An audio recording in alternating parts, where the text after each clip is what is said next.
Well, hello there, everybody. Welcome to Always Off Brand. We try to take e-commerce, retail, everything else, simplify it, have fun with it. I don't know what we do with it. I'm one of your co-hosts, Scott Oshman, Scotty-O. I'm here with Summer Jubileer. Good morning, Summer, who's giving me a quizzical, stern look. Yeah, you're not opening again. Why? Because what's wrong with that?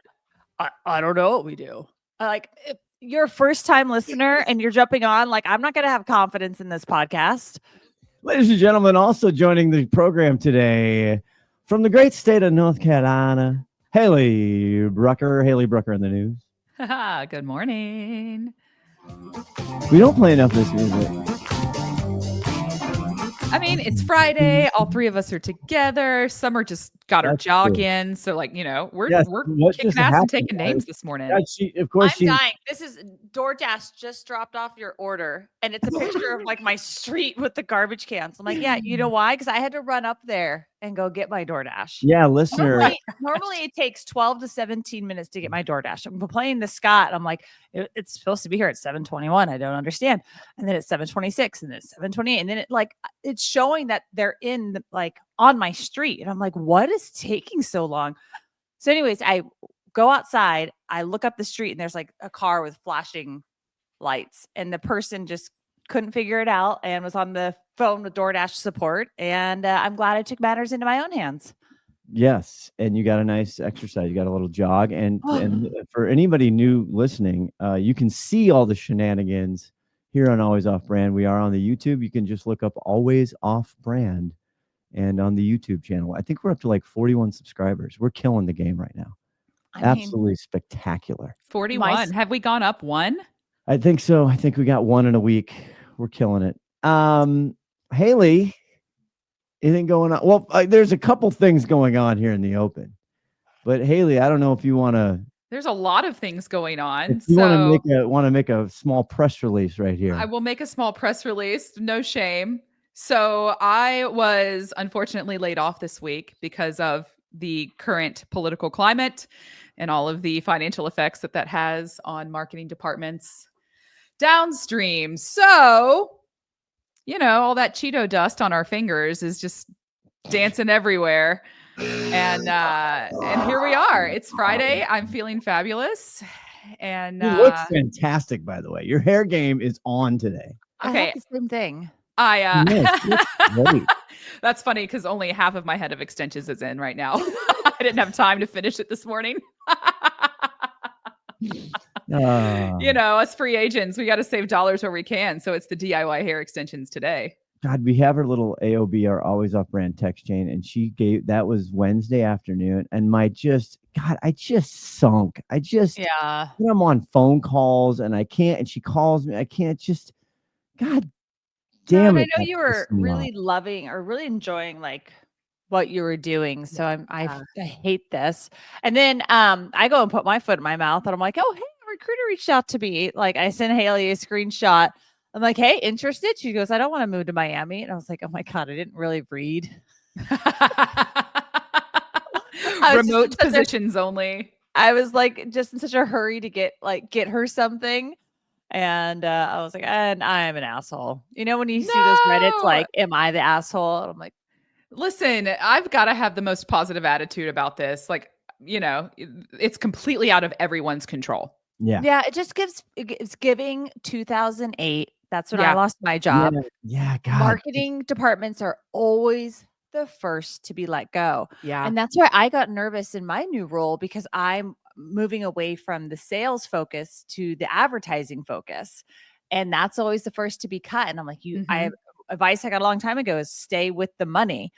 And it makes me a little nervous. I think your money's up. Their Q2 earnings came out and they're up 22% in ad revenue, which is insane.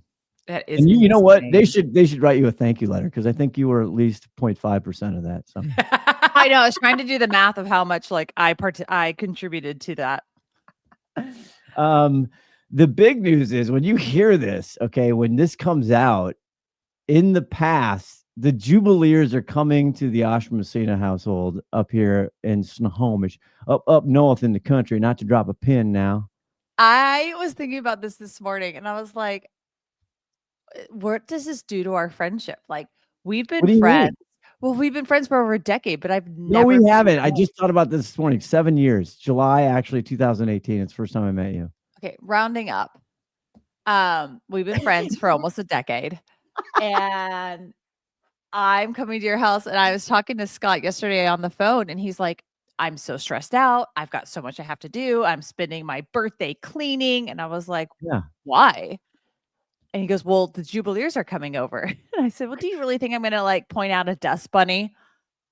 And his response was, Yes. Yes, you are. And you're going to give me shit for it until the end of time. and my response was, You're actually right. I will. Man, I have major FOMO. I You know should the come Jubileers fly have out. never been up to the Casa, so they're coming up. We're putting the big spread out, and we've got to tidy up on aisle 9 here. We got to clean up. And then Yeah.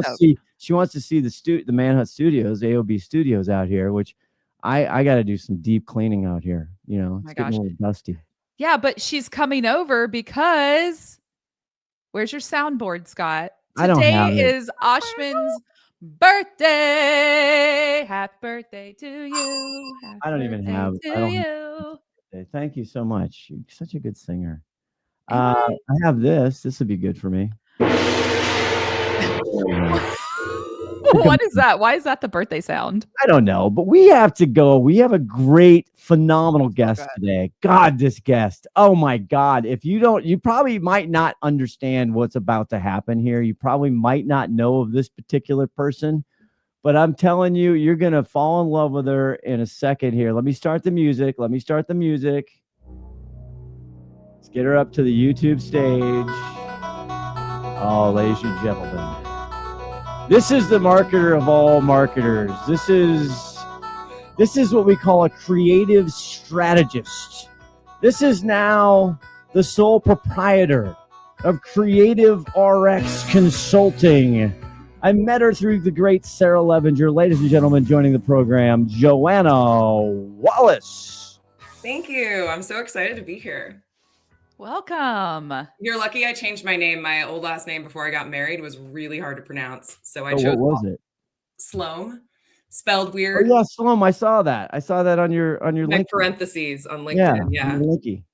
To keep my identity. Because I'm sure there's a million Joanna Wallaces now. And I used to be really unique and the only Joanna Sloan. But now I can commit crimes because there's so many other people when you Google me. It's great. Perfect. Yes. There's actually a writer, Joanna Wallace. When I was Googling you, there's a writer, Joanna Wallace. Sarah actually tried to introduce me once as a best-selling author, and I was like, no, that's the different Joanna Wallace. Wrong Joanna here, folks. Just put the word "yet" on it, and she's fine. Aspiring best. Joanna's a highly multiple-time contributor on the Brain Driven Brands podcast, part of the Quickfire Podcast Network. A little shout out there. So, Joanna, I've had the pleasure of listening to you, but I've never got to actually talk to you. I know. Because I'm producer Scotty. I'm in the background. Nobody talks to me. I do nothing over there, which is perfect. I love it. They talk about you like you're God, though. They're like, Scott, if you're listening, well, can you? Sarah's afraid of me. She's like, see, Scotty, I did this right. I did that right. It's hysterical. So, Joanna, creative strategist. First of all, what the hell is a creative? I mean, it's such a cool title. It's a buzzword now. God, what is it? I don't even understand what that is. Well, I accidentally fell into like a very in-demand job. And I was like, oh, great. Oh, they're like, it's the rise of the creative strategist. And I was like, well, that's good timing. Because basically a creative strategist is the one who strategically comes up with all the paid ads that you're seeing on social media and various platforms. And so they're a mix of a creative and a strategist. Well, obviously from the name. And so they're responsible for making all those ads and then analyzing them and iterating on them and scaling them to make sure that they are producing the most effective ads out there.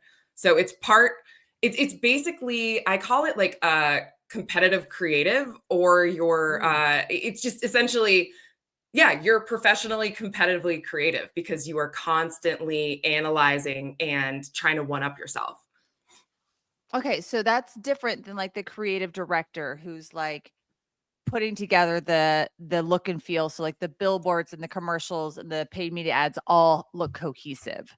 So there's difference Yeah, so between the creative two. strategists are just the paid media, and basically they work with the creative director, and they work with the brand team and use the vibe, the colors, the whatever that they've Yeah. created, and then they find a way to take that very branded, fancy styles and figure out how do I translate this into ads that work, Yeah. which doesn't usually mean copying what's on a billboard or copying what's on a website. That's not the same content that is going to work as an ad. So it's this like strategy versus brand, and you have to find this really elusive in between where you're still feeling on brand and the brand team is still happy with you, but you're Yeah. also creating stuff that's performing, which honestly usually goes against the fancy brand visuals. That's a fine line to walk too, when there's so many different opinions and, Yeah. Cooks in the kitchen, for lack of a better phrase. Yeah, and it really depends on like where your brand is in their journey. I hate the word journey. But like if you're first starting out, you might be performance at all costs, which is like, I don't care what it looks like, just put it out there. Like, Yeah. fuck it, I just want money. And then sometimes brands are like later in the process and they're like, listen, pinky's out. We are an institution, we're a big deal, and we can't have content that looks sloppy or ugly because we are this brand. You know what cracks me up about the latter that you just shared is that sometimes you'll sneak like an ad and it just performs really well. And the brand will be like, what is this crap?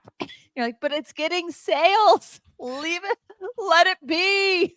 If your CEO hates your ad, most likely it's an amazing ad. Oh, that's gonna get a bell. That's a juicy nugget right there. You did a great job explaining that. I might, and this is a personal problem, I might be more confused now than I was before I asked you the question, because I am too. I don't think I explained that very well.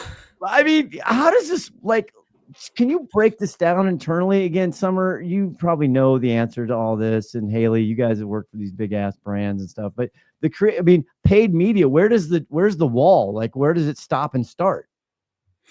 Yeah, so I would consider paid media all the social channels, YouTube, podcasts, basically anywhere that God, honestly, it's bleeding into everything, because commercials used to be just so separate, but now creative strategy is really influencing commercials and CTV and all that stuff, because essentially, this is off track of what you just said, but I think it's kind of important.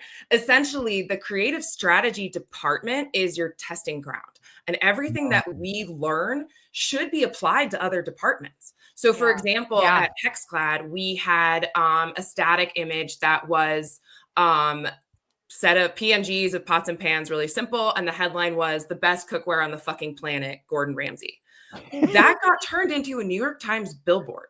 That got wrapped on trucks. And that's the way your creative strategy team should be collaborating with the rest of the departments in your brand, because we're finding out what the people want, and then you should apply that. So if I find out that quote works, that should be on your website. That should be in your billboards. That should be in your newsletters. Yeah. It's proven to work. Fantastic. Okay, now I explain. You're right. It is bleeding, and so we talk a lot about internal structures of big brands, little brands, about how there's silos equal sadness, and how the world is forcing you now to actually break down those and get everybody in the room. But I think the roles, responsibilities, right? Who does what and where does it land it's messy. What I'm hearing is it's messy. Yeah. It's messy. It's chaotic. It really depends on sort of the brand and the leadership in the brand, and probably the background of the founders. And, do they come from a marketing background? Do they come from more of an operations or a product background? Because paid media is hard to understand. And if you don't understand something, it's hard to value it. And that's definitely, I see a struggle with certain brands, that they don't understand why to invest so much in doing paid media right. Why not just throw stuff up there that's, been made with AI? And there's a difference between throwing spaghetti at the wall and like very intentionally throwing specific noodles. Oh my gosh. Say it louder for the kids in the back. Like, you just hit so many different nails right on their heads. So Joanna, and I know we didn't talk about this ahead of time. So I'm throwing okay, sorry. But can you talk about Scott's favorite word, and that is full funnel advertising? God, I love And myself a full funnel. I'm telling you. If I get a half funnel, I don't know. It just doesn't mean as much. The full funnel is where it all begins and ends. Yes.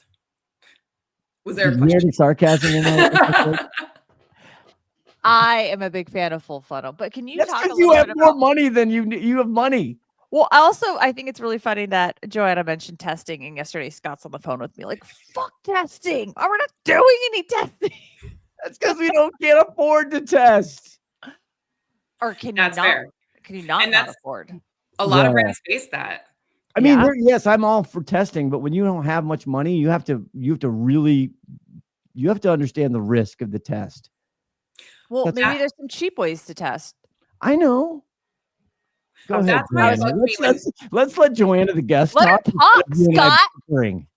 Well, that's why it bugs me when you see ads like brands are testing like the silliest little thing in their ads. It's like, what if we italicize this word versus not? And I'm like, okay, so at the end of the day, you spent a bunch of money, and what did you learn from that? Italics are good or bad? Was that the most important test that you could have run? No. You want to understand the messaging and how to break into different audiences and, what value props are most important.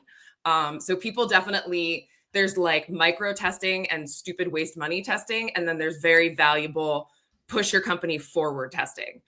Okay, I did take a Sarah Levinger post and apply it to run a test where she said it's been studied that if you have an arrow pointing to the call to action on your ad, that will increase click-through rate. So it's kind of like your italicizing test. And it's not really, I'm not running it as a test because like the ad was going to run regardless. So the copy, the image, but like what happens when we add an arrow? Does that do anything? So that is a tiny little test that I'm running. But back to my question on full funnel. What have you seen? What are some changes you see when you versus the top of funnel, mid, and lower? Or is there anything that you've seen in your history of like some best practices when you're building out a campaign? Yeah, wait, I actually want to respond to that test because that's a perfect example of it's not a test, it's just a new best practice. Ooh, So you're just thanks. learning. You don't need to test it. Like that's not a test. Just make one version with the arrow. So some things aren't worth testing. Some things are just, I'm going to add that to my arsenal. And now everything I do is probably going to be a lot better because whatever Sarah Levinger said is probably right. I mean, she quoted someone. Well, I mean, like, honestly, I started in my static images when you have like a strike through pricing. She's done all the testing. Why am I going to redo this testing? She tested it and she found that putting the new price in front of the strike through price is actually better than putting it after. And like everybody and their mother puts it after. So I'm like, well, I'm not going to bother testing this. I'm just going to put it before and impress people and make it seem like I thought of it. Yeah, you are.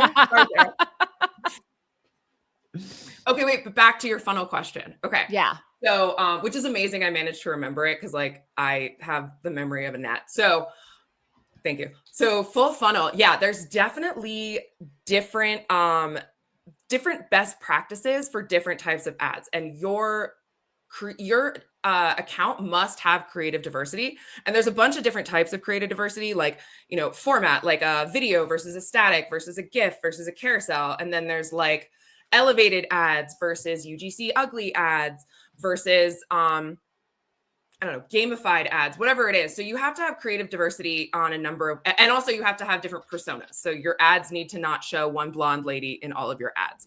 So there's all these different ways that you can have creative diversity, but one of the most important ones is creative diversity in your funnel. So you don't want to, DR basically, everyone thinks of it as like, go buy now, do it now. Direct response. Right. We talk about all the acronyms, direct response. Oh, sorry, direct response. And yeah, so that's traditionally you think of that as very bottom of the funnel. It's literally like, do it now. Right. Last chance to save. Those are the people who are already primed to purchase. Right. So you're just getting them over the finish line, but they've already started the run. But then there's, middle of the funnel where they're on the fence and they know a little bit about the brand, but they're probably not super close to buying. And you still kind of have to like give them more information. That's where you want to have stuff that's more like, hey, I'm going to encourage you to purchase, but I'm also going to keep telling you about the product and why it benefits you. And then top of funnel is more like, this is my brand. Here's my vibe. Like, listeners, you just put jazz hands in there. Check it out on the YouTube. Jazz hands are never a bad thing. No. They just never fall flat, do they? And also since COVID, I started getting really into hand gestures because you're like always on Zoom. And like, I really think like, is anyone else bringing back like the double thumbs up? Like I do that too much now. I do it all the time. Yes, Joanna, in the 90s, giant break, COVID. Like Full House, like cut it out. Like cut it out. Get out of here. Cut it out. I love you, Steve. Come on now, cut it out. Thank you, cut it out. Oh, I remember that. Yeah. I was just at the Pink Ladies yesterday. Painted Ladies in San Francisco. So I'm like in Full House mode. Love it. I love it. Bringing me back. Okay. But the creative strategist thing here, not to just keep drilling down on this. It's like, it's so subjective. You have brand guidelines. You have so many other elements in production, packaging, what it's looking, all the forms of distribution, right? What sales channels it's in. I mean, how do you get away from the, like, Joanna, like, I think it's awesome. But it's subjective. Creativity is subjective. I don't understand how you break through and almost like create processes that I don't know, mitigate the subjectiveness. I don't know. Yeah, well, that's really when it comes down to the testing and analysis. So yeah, it is subjective for the most part. And when we find like definitive answers with our tests, they're not actually definitive. There's so many variables. You're not actually it's not black and white. But you are getting enough directional information that you can tell you're on the right track. Your team might come to you with something and go, this is freaking awesome. Oh my God, we're launching a new product or whatever the case is. And you're like, okay, yeah. Oh, I love it. Then you show it and like, there's so many opinions about what is good creative and what is not. And the brand owners have a different filter and a bias than the third party agency or the internal, like there's so many different, right? It's so subjective. How do you formalize that? Yeah. Well, first of all, I think good creative is ads that work, but don't jeopardize the quality and reputation of your brand. So there's a really fine line there. So you have to take a little of column A, like the CEO wanting it to look really fancy. And then you have to take a little bit of column B, which is the best practices that work. And that was actually, and then I'll get to your question about how you organize it, but that was actually something I did at HexClad when I came in and I was tasked with starting the whole department. And one of the big things that they were asking me to do was let's elevate our brand, because we've done that performance at all costs, kind of clickbaity, the stuff you see that every brand does and you can't tell any brands apart. And they are like, listen, we're above that now. We're an institution. We're a 9-figure brand. Like, it's time to move on. And we have such a high AOV product that like we have to look polished to a degree. And so my job was to marry what works with best practices for native style stuff. Native being like native to social media, looking like somebody made it at home. And then also what the brand wants, which is polished. Look at us. We're charging $1,000 for cookware and you should believe that we're worth it. So that was actually something we succeeded in. And that was, it was actually easier than I thought it was going to be, which is probably because we have food visuals. And that's just, everyone. No, it's because of you. Oh yeah, no, it's me. I'm sorry. Yes, it's me. Yeah. Take credit. You're right. But back to what you were asking, it really is about very careful strategy. So it starts with research. You can't, like the spaghetti at the wall, like people oftentimes are just like, I'm going to go on gut, or I'm going to, I have an idea that's really cool. Or like the CEO is like, I saw this on LinkedIn and I think we should do it. I wish you weren't joking. It happens all the time. I really wish I were joking too. And sorry. And sometimes I come back to Sarah Levinger and I'm just like, don't post, because now the people are asking me to do something today that you posted and it's genius, but I need like 3 weeks to implement it. But yes, Sarah. What'd you say? I said, damn it, Sarah. It all comes back to her. She's like Kevin Bacon. Yeah, she's the modern Kevin. Legendary Kevin Bacon. I know he's a huge fan of the show, so I just feel horrible that I am, telling him he's been replaced. He'll be fine. So essentially you have to start everything with research so that everything you're doing is intentional and intelligent. And your research is about your product and your personas and your competitors and the ecosystem in which the people who are purchasing your product exist. So you essentially need to become just as expert as the engineering guy or like the guy who's working with the factory to actually create the product. You need to know the product just as well as he does. You're not necessarily going to talk about the construction and all the details in your ads, but you have to have that, like, I'm having dreams about this product because I know so much about it that it's like haunting my psyche. And that's the base of it, is understand your product, understand your personas. You really have to make sure that when you're creating ads, you're creating it for the most potentially profitable audience. So you may have 5 personas of, like, we have the busy mom, we have the like fitness enthusiast, and we have like the cool Gen Z girl. But the moms actually have like the most purchasing power, or we're seeing that they're the ones who are the biggest audience. So I don't want to go after like a very specific persona that's too small to move the needle. You really want to figure out your personas and then figure out which ones of them are the most valuable and attack those and put your money towards those. That's a juicy nugget right there. I love that. But how does that help when you're trying to like grow as a brand? Like maybe, moms do have the most purchasing power, but like you need to get, you've really tapped mom. Maybe you have a really strong share of sales with moms. So how do you expand that without risking too much ROI? Yeah. So can we hold that answer? I know we won't remember it, but we need to take a really quick pause, a really quick break. That's a great question because it leads in, and Haley just put in the chat, right? The KPIs. How do you actually now? The longer you talk, the harder it's gonna be to remember my question. Seriously? Seriously? I already forgot it. I'll play it back for you. Okay. I know you want to get new people. This is something that, again, we're obnoxiously mentioning Sarah Levinger, tetherinsights.io.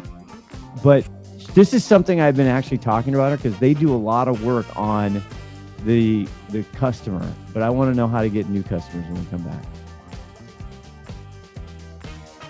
Hi, this is Carolyn Ballard from Profitero Plus, and you're listening to Always Off Brand. All right, we are back. And Joanna, where we left off was you were discussing how you want to make sure you are targeting the most profitable audience. But how do you change your targeting when you want to grow your new to brand? Yeah. So I feel like there's always kind of 2 things running at the same time. You're scaling what's working. And usually that's on, you're scaling what's working with that, big persona that's been crushing it for you for a while. Right. And then you're using your other part of your budget, your brain, to start spreading out and figuring out how to get to other audiences, or how to also message the existing audience totally differently. So the way I like to organize this, because otherwise creative teams just get really excited about an idea and that kind of decides the sprint, and the sprint being like the deliveries for that week or for that month. And oftentimes I feel like strategists end up like following the data and get excited about an idea. And then you realize after a few months, like, wait a second, what have I learned? I went in like 10 different directions a little bit. And so that's why I really like to have quarterly plans. And the point of the quarterly plan is for you to determine the personas and the angles or the content types that you want to focus on for that quarter. And then you budget probably about 1/3 of your ad slots for scaling and continuing to focus on that main persona. But the other 2/3, now you have a plan of, let's say in this quarter, let's say it's Q1, right? And I don't know what your product is. Let's just say, I don't even know. Hydration product. How about a hydration product? Yeah, perfect. That's a client of mine. So you have a hydration product, right? So Q1, you're like, okay, so I have to think about seasonality, and I have to think about potential revenue that I could get from this persona. So you aren't going to target like a little kid going to Gymboree, but you are going to target people who after the holidays have decided they're going to go back to the gym. They're going to get a gym membership. They're going to work on their summer bod in advance. whatever. So that's the time where you're like, listen, I'm going to focus on testing into people, not only I'm going to focus into testing into people who are fitness enthusiasts already. And then I'm going to also test into persona of people who are dragging their ass to the gym for the first time and are learning that sweat causes dehydration. So, and then, as the quarter ends, you're getting closer into like Mother's Day. And so I'm going to want to start thinking about how to attack, not how to attack mothers, but you know what I mean. How to go after those people who have mothers. Exactly. Chase them in a dark alley. So you want to go after these new personas, but you want to do them in a very organized, specific way that makes sense for the time of year. Because if you're going to test fitness in November, that's probably not when you're going to get the best results. And then you're going to be like, fitness failed. And it didn't fail. You tested it at the wrong time. So that's why I always say it's keep the machine rolling and then budget out time and money and ad slots to very, very strategically attack new personas. And you're saying to spend 2/3 of your budget on this effort and have that very efficient 1/3 targeting. Is that kind of your recommendation, or is it really a 1/3, 2/3 split? I feel like that's don't quote me on that divide. Risky. No. I think it's here's the thing. We're putting her, she's giving she probably has a brand in mind that you're thinking about that you should do 2/3. Well, it's also that the things, okay, so you have creative testing and then you have scaling. So a lot of your budget is going to go towards what's already in the account, what's already working. And so what you're looking at is how am I going to spend my testing budget? And that's when I would say it's maybe like 2/3, 1/3, or 50-50 of I'm going to keep testing into this persona I know works and try different angles for them, because just because I have 10 ads in the account from like a couple months ago that are doing really well for that persona, I always want to be seeing what directions I can go deeper with that persona, different angles that I haven't attacked yet. But then you also want to have some of your creative strategy budget going towards pushing or like moving the needle or, testing into new personas. Finding new audiences because you don't know. Yeah. But that's in your testing budget. That's not in your scaling budget. And once it works, it moves into your scaling budget. Yep. Love it. All right. So you mentioned it works in your last little statement there. What are your favorite KPI benchmarks to determine whether an ad has actually, a new creative, new strategy has actually worked? So I can give you the generic answer for that, but then also it really depends on where it is in the funnel and what the goal of that ad is. So for example, I like to make comedy ads. I call them gift ads. I don't need you to convert on them. I'm not judging them the same way I would judge do it now, bottom of the funnel. Lower funnel. Yeah. Yeah. I want it to create a sense of, I like them. I might watch their next ad because they haven't pissed me off today on my feed. Wow, you are the first ad that hasn't made me angry. I love reading the comments in those where people are like, this is the best paid ad I've ever seen. I love seeing that. I have that tattooed. No. So in that case, for one of those gift ads, I would say engagement is the most important thing. Thumbs up, hold rate, comments, are people in shares, are people enjoying this content and sharing it with their friends? If it is a more bottom of the funnel ad or middle of the funnel ad, that's when you get into the okay, we got to sell shit and convert shit metrics. So, your first indicator is thumbs up. And that's nice, but that's not going to actually necessarily convert because I'm sorry. I'm sorry. Thumbs up. No, it's are there softwares you can tell when they stopped their thumb? Yes. So in Ads Manager or Motion or Triple Whale or any of these platforms that aggregate data, you can tell the percentage of people who have watched the first 3 seconds of your ad. So you're open. And then you can tell the number of people who've watched the first 10 to 15 seconds of your ad, and that's your hold rate. So your thumb stop or your opener is capturing people. And that's your first indicator of, did I make something that people bothered to watch? Because you can have the most amazing argument for why you should buy this product. But if it's after something that nobody stops to watch, then no one's ever going to experience it. Yeah. So your first thing is your thumb stop. However, if your thumb stop is super high, that's not necessarily indicative of a good ad. That can be indicative of a few things. First of all, you may have found a really powerful new thumb stop, but like the rest of your ad isn't working, but you can then take that opener and use it on an ad that has a sales sequence that is working. What you also may be noticing is that you have a clickbait opener. You set something on fire. You had some really cool AI design. So you stopped people's thumbs, but whose thumb did you stop and why? You didn't necessarily stop. That's the uncovered. That's the juicy nugget right there. Who and why? Yeah, because you may have mesmerized somebody and they're like, ooh, something shiny. But like, if they're not in the market for what your product is, like that is a false success, number. And you can tell if it's bullshit, if the hold rate then is bad. After they see the fire and the fire goes out, they're like, well, there's no more fire. I'm not gonna keep watching. Or I just can't stop that. All I get on Instagram literally is the V shred guy. All I get is middle-aged, losing weight, whatever stuff. And then like, Hims ED shit. Like that's all I get. Literally all I freaking get. And I've never clicked on one of them. Yeah. Yet. Thank you. I was waiting for that. I know. I absolutely hate that. But anyway, back to the metrics. Because I know I love this. Go ahead. No, go to the metrics. So a lower thumb stop can actually be okay and indicative of a better ad, because if the other metrics in the ad, which I'll get into, are working, it means that fewer people have stopped to watch your ad, but the ones who did actually are interested in purchasing your product. Yeah.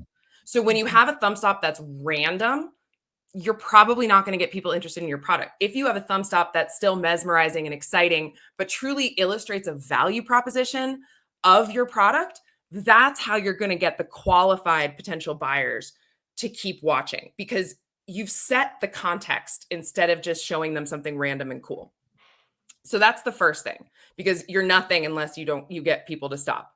The next thing would be click-through rate, right? So, okay, I was entertained by your ad, but the only way that you can tell if somebody is partially convinced is if they click through to the website, to the Amazon page, whatever it is. So click-through rate is the percentage of people who watched your ad and then decided to click on it to go check out more information on your landing page. So that's a great indicator. If that's high, that means that your ad is really, a lot of people are really excited about the product. You got a lot of people to go click. If that's low, you're saying that not a lot of people this is not inspiring a lot of people to click through. Probably because it's missing an arrow. Yeah, it's missing an arrow. And italics. But if your click-through rate is low, but your ROAS, your return on ad spend, is high, that's again like the thumb stop, where fewer people are clicking through, but the ones who are really fucking jazzed. Yeah. So you're still getting your return on ad spend. That's really what matters. Mm-hmm. And then if you're basically, it all comes down to, it doesn't matter if your thumb stop is mid. Oh my God, I used a phrase that the kids use. And you nailed it. It doesn't matter if that's mid, if the rest of your metrics, like your return, your conversion, are good. It just means you have qualified audiences. But then the other thing you have to really think about is percentage of new customers versus returning customers. Boom. See, that's what I want to get to. I don't think that's I don't know where we lost that. That we don't, the cost per acquisition. We used to talk about that all the time when there were pure play native D2C brands. That's all they talked about. And then they had to go to retail because the cost per acquisition was so high, they lost their ass. So because the meta algorithm is lazy. And so you can think that an ad is doing really well, but it's probably sending it to the lowest hanging fruit. So you need to check, is this ad working on new customers, or is this ad converting people who are probably going to convert anyway, even if they didn't see an ad? Right. So that's every CFO's argument. Why do we have to spend the dollar when we get them anyway? Yeah, I know. Oh God, don't even get me started. But yeah, so that's how you can tell, who is this ad working on? Is it just giving that final push to people who are returning customers, or is it that you've really enticed a new audience to care about your product. And that's what you need, especially like if you're a CPG product, Yeah. you need to be bringing in new people, because I'm assuming if you're CPG, you have subscriptions, you have a reason for them to buy again and again. One of the things you mentioned that I wanted to circle back on was you said UGC ugly ads. Yeah. What did you mean by that? I hope Barry Hot's listening. The king of the ugly ads. What do I mean by that? I mean, it looks like something that a regular person shot, and it looks like content you would see on your feed from a human being, not a brand. So it's not perfect. This is not a studio shoot where your product has perfect lighting and a backdrop. This is, I shot this with my phone. The lighting is iffy. Yeah. Yeah. You know, if it's like a Post-it note, your handwriting is real handwriting, not a font. And you know, actually it's really funny. My handwriting has been proven to convert on so many accounts that I actually turned it into a font at XClad. Nice. And now that I consult, like all these brands are using my handwriting. So it's kind of really funny. It's just very funny because I cannot stand when somebody makes an ad that's supposed to look like it was made by a real person, and then the writing on it is a font. And I'm like, did you think I wouldn't notice? You are also a font savant? Yes. Everything okay somewhere? I had to pee. Oh. I was trying so hard, but like I finished my coffee. I'm like 90% done with this. That's actually more, that's a tradition like no other.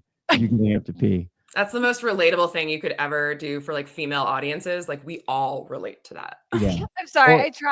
I tried so hard, and I was like, I looked at the clock and I was like, this isn't, nope. Can't wait. She's one of us. Okay, so the last question I said on the I think is interesting, and I think it's a hot topic right now. Where are we in creative, Joanna, with the whole AI and all of this stuff? And I know I'm on Team Humans. The reason people, we have a huge thing here, people matter, and I believe that wholeheartedly, and we do. But where are we? And then if you are going to use it, what are the one softwares to use it? I mean, where are we and what are we doing and what people should, because there's some cool shit. I mean, nobody's saying there isn't. There's some really cool shit. And software recommendations. Yes, we love software recommendations. So we're like in the learning phase right now is kind of the way I see it. Like it's almost like all those like computer companies that came out before like Apple and IBM just rose to the top and then they're not there anymore. So I think we're in that middle phase of everyone and their mother has created a new platform, and they all have problems. None of them are perfect. The question is sort of which ones are going to rise and prove themselves to be the most efficient and the most helpful. So I think right now it's a lot of trial and error and testing out new platforms. I personally, it's exhausting. And the struggle is that it's like when you hire a new employee and the point of that is to take work off your plate, right? But then for the first 2 months, you're training them and you have more work. And you're like, what the fuck? So that's the stage that we're in right now. I think there's some people who are savants and are just like nailing it. And I wish I were them. And I'm 2/3 creative, 1/3 strategy. So my brain's a little slower in that area. So, and I'm not a tech nerd, but I think there are people who have really nailed it off the bat. And I think the rest of us, it's taking a lot of time. We're in the learning phase. So like right now I have subscriptions. I have like Gemini, Claude, and ChatGPT. I have them as different tabs and I'm testing through them. I've decided that I think Claude is like smarter and savvier, but like Chat and I have been working together longer and it gets me. And then Gemini is like a genius that I'm like a little intimidated by, and I'm like still trying to get to know them. So I think that, it's all about trial and error. And I think,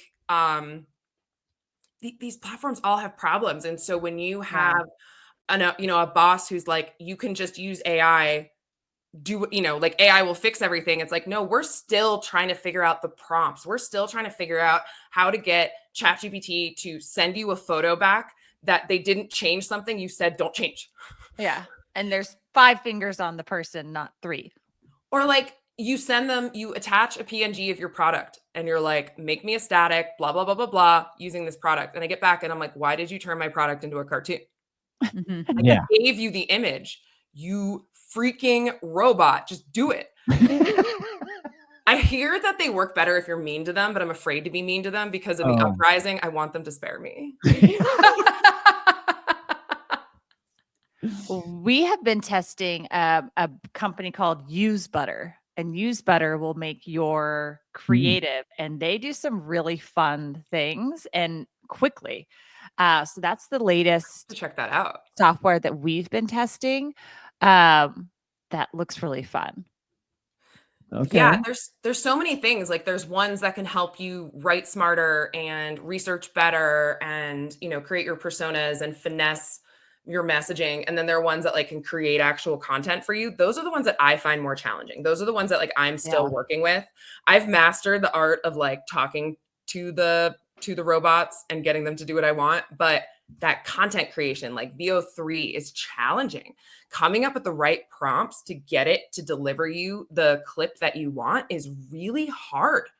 And it's a skill set. And now I'm literally, when I'm consulting people and I'm giving them like a step-by-step process of like how to do your research or how to do whatever, it's like, here's the specific prompt to ask it, because if you ask it the wrong prompt, it's going to take you longer. And part of that consulting advice now is giving you prompts, giving you the cheat sheet, the code. What about, Joanna, what about software that tells you how your creative's performing? Any suggestions there, or testing creative? We've had PickFu on here before, and they are a creative testing platform. I'm addicted to Motion. Motion is, I love it. Mostly, I think Atria is great too. But like, I think it's really important when you're creating these platforms that if creatives are using it, you really need color. Like truly, like we're not spreadsheet people, and it's much more helpful to do pattern recognition and to get into the data when the visual representations are very helpful for you. So I use Motion a lot. I know they have like specific agents who are experts who can like, give you feedback on your ads and your strategy because they've inputted their brain into the void. But I do think that like it's incredibly helpful to have those platforms and to have them make recommendations for you of where you could go next. How should I scale it? Analyze this ad and tell me why it's working or why it's not working. They're not totally there yet though. Like I will run something through and I will ask the, agent to analyze it, and then I'll analyze it. And I disagree sometimes with what the agent says. So the agent sometimes blows my mind and I'm like, damn, I should have known that. And the agent sometimes is flat out wrong. And so you have to be very careful that you're not just taking advice from AI, but you're using it to kind of prompt your brain to think in a different way. Yeah. It's a guide or an arrow, but you still need to use your human brain. I love it. Well, Great. I love your human brain, and this has been fantastic. But we have the game show Sweeping the World to play, and we are, there people are clamoring for us to go to that. Joanna Wallace, phenomenal. You're going to stick around, play the game. We'll be back right now with What's That Keyword when we come back. This is Chet, Mr. E-Tail Silverman, and you're listening to Always Off Brand. Hey, Scotty O here. We had some major audio issues. I don't know why. Engineer Scotty moved the board back to 0 because I screwed up something. Anyway, tragically, we don't have What's That Keyword. We're going to move right on to the news. I'm so sorry. Well, that's all been fun and games. But it's that time, the time America has been waiting for. It's time for the news. Hot off the press. Amazon and Google are done fighting. The game of chicken is over for now. Because as of today, Amazon is back on with Google ads. This is my brain hurts about this. You guys, all week long, everyone's been talking about the Google Amazon exit. So I went viral. I went actually did. viral on the Linky. I have like over almost 17,000 impressions. It went out of control. My daughter was even like, "Damn, Dad, you went viral." I do think you were the at least the first small handful of people to announce that on the Linky. So good for you. I mean, Maybe our podcast will get another follower this week. So we got to 41. All right. So if you've been living under a rock, let us fill you in. Earlier in the week, Monday-ish, a lot of people noticed that Amazon had quietly exited Google Shopping ads and Google ads, meaning a lot of things. There's so many questions that came up, like, holy smokes, if you're a vendor, where's your 15% co-op being directed now? Amazon couldn't answer that question. Secondly, what sort of challenge or opportunity does this open up for your brand? We saw CPCs go down. So now your brand D2C can own that top of search. Now, whatever other site, Walmart, your preferred marketplace, we can bump that up to the top now. We saw a lot of Walmart top of search. They were kind of saying, ha, ha, ha. So Walmart, I'm sure, saved a lot of money there. So with all of the changes this week, I went to the table and I said, look, I think this is a huge opportunity for the brand. Like, we have got to get on Google ads right now. Well, we don't have the internal resources for that. There was a lot of challenges that posed. And I'm sure that's not the only brand that said, hold on, this is a big ask in such a short period of time. So tell me, what do you guys think? Was this a strategic play from Amazon's? What do you think they're fighting over? Tell me what first of all, let's talk about why it happened. Why do you think it happened? Well, I don't know. Do you want me to go first? Yeah. Anybody. It doesn't matter. So they started on the 23rd of July. We're recording this on August 1st. And that's just a little bit. They've done this before. I was educated and reminded that they've done certain things. Now that they're back on today, I'm actually thinking more like this wasn't a test. This was just hamsters and rubber bands who got screwed up. And basically, what do you mean? I mean that there was some type of technical glitch.